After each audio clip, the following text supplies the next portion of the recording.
Brothers and sisters, in the first week of August, something happened in the land of Palestine that made the world stop and look twice. The waters of the Sea of Galilee, the very lake that our Prophet spoke about in connection with Ya'juj and Ma'juj, did not shine their usual clear blue.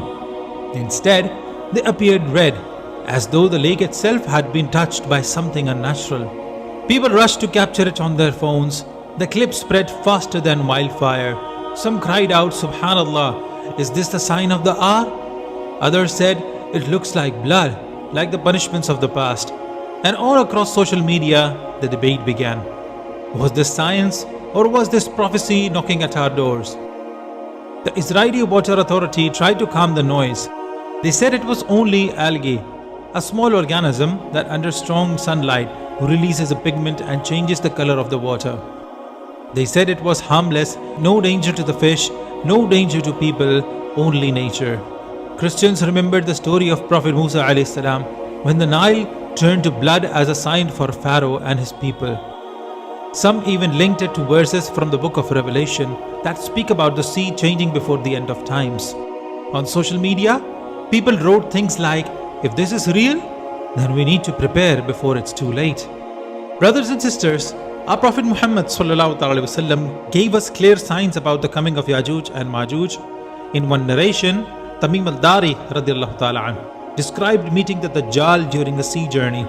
And in that story, the Prophet told the Sahaba about the Sea of Galilee. He said that Ya'juj and Ma'juj will one day come to this very water, and they will drink from it until nothing remains. Think about that for a moment. This is not a random lake somewhere in the world. This is the lake that has been mentioned in our hadith, the lake tied to the events of the end times. So when we see it change color, even if scientists explain it as algae, it shakes the heart of a believer, because it reminds us that these places are connected to the promises of Allah, and every small sign is like a knock on the door, a reminder that the hour is moving closer. Brothers and sisters, whether the Sea of Galilee turned red because of algae or because of something else, the real question is not why it happened, but what it reminds us of. Allah tells us in the Quran, "We will show them our signs in the horizons and within themselves until it becomes clear to them that this is the truth."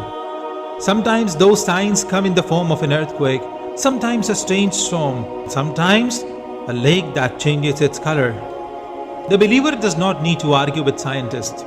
We don't deny that there can be natural reasons, but we also don't ignore the fact that Allah uses those very natural reasons to send reminders. So what does this mean for us? It means that every time we see something like this, our heart should wake up a little more. It means we check our salah. Are we praying on time? It means we look at our hearts. Are they still attached to the dunya? Or are we preparing for the akhirah?